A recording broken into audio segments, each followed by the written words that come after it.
Welcome to Daily Book Insight. Today we're going to talk about something really powerful. We're diving into a book that completely reframes how we look at being alone.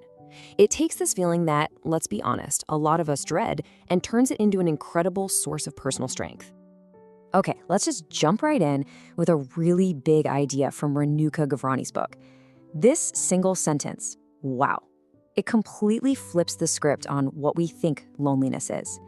The book suggests that empty feeling we're always trying to run from, it's not actually a void that needs to be filled by other people. Instead, it's this open space, just full of potential for us to really get to know ourselves. So here's what we're going to cover. We're going to follow this journey, starting with someone named Aditi and that empty feeling she has. Then we'll look at the powerful promise this book makes, walk through the actual journey of self-discovery, and see what this idea of self-reliance is all about. And that'll lead us to how we find new, deeper connections and ultimately your own path to inner peace. All right, let's start this story with someone I think a lot of us will recognize a little bit of ourselves in. Her name is Aditi. And Aditi's life, well, it was always full. A constant whirlwind of friends, family, and plans. Her whole identity was really wrapped up in her social life. So yeah, Aditi was always surrounded by people, always finding her joy in the middle of a crowd. But then, just like that, her world completely changed. Her best friend since childhood, Samir, moved to another country. And all of a sudden, that constant background noise of her life, it was gone, replaced by this deep, heavy silence. The book calls it an invisible void. And it was more than just missing her friend. It seriously felt like a huge piece of who she was had just been erased. That sudden, jarring silence? It forced her to face something she had spent her whole life avoiding. Those quiet evenings, the empty weekends, they all pushed this one big question right to the surface. She started to really question everything she'd ever been taught about being alone. Wait a minute, she thought. Is loneliness really just a bad thing? Or is there something more to it? What if I've been looking at this all wrong? And that one question, that little crack in her old way of thinking, it set her on a completely new path. It actually led her to an old bookshop, and there she stumbled upon this unexpected guide, a book that was about to offer a totally different way of seeing her entire situation. So this is really the core of what the book is all about. Just look at the difference here. On one hand, you have how society usually sees loneliness, right? It's treated like a problem, a weakness, maybe even a sign that you're a social failure. But then look at the book's view. It's a powerful alternative. It says being alone isn't some deficiency you need to fix, no way. It's an opportunity for self-discovery, a path to self-love, and a tool for building real, lasting inner strength. So the whole philosophy is actually pretty simple, but it's also kind of revolutionary when you think about it.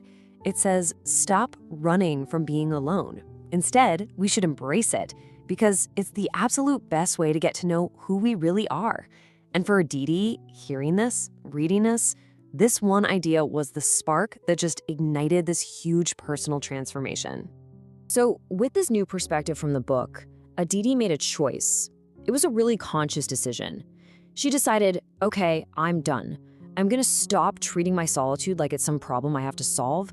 Instead, she decided to intentionally go on this inner journey to reconnect with the real her. Now, this wasn't some quick fix, It wasn't easy at all.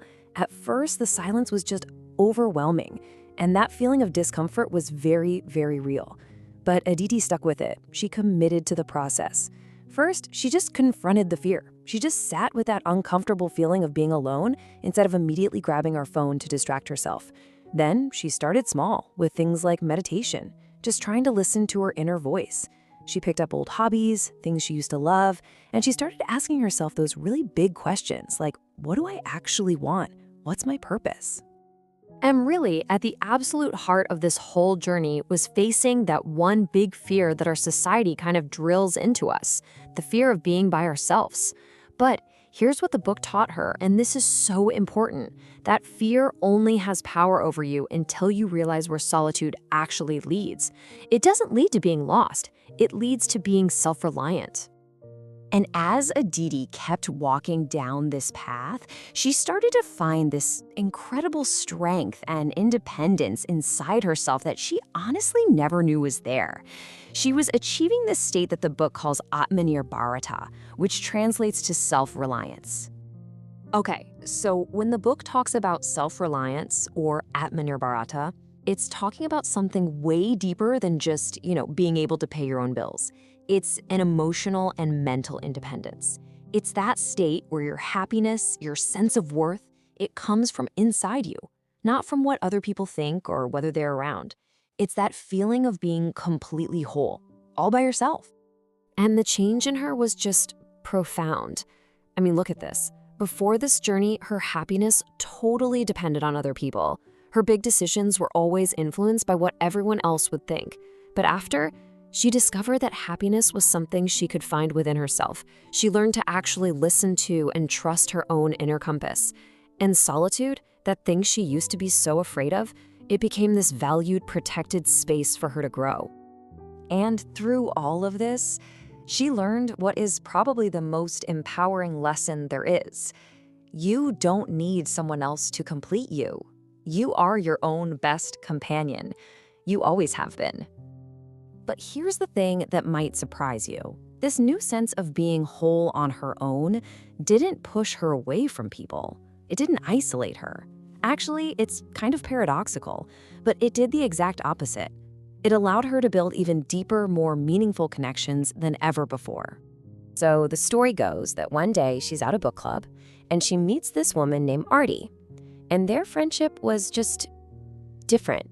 It was totally different from her past friendships because it wasn't built on this desperate need to escape loneliness.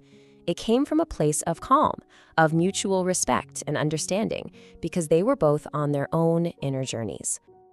And this is such a perfect example of how becoming self-reliant totally changes the game for your relationships. When you're coming from a place of wholeness, your connections are about shared growth, not about desperately trying to fill some void inside you. You're free from that constant pressure to get validation from other people, which means you can finally be your authentic self. These kinds of friendships strengthen both people without creating that unhealthy dependency. Aditi's story really shows us that when we're good on our own, when we're whole, that's when we can connect with other people in a much more genuine and deep way.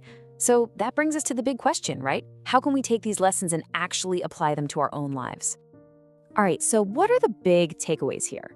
The book gives us a pretty clear roadmap. First things first, we have to reframe how we see loneliness. Stop seeing it as a curse and start seeing it as an opportunity. Use that quiet time to listen to what's going on inside. Practice self-love. That means becoming the source of your own happiness and validation. And from there, you can build relationships from a place of strength, not a place of need. And I think the most important message to remember is this.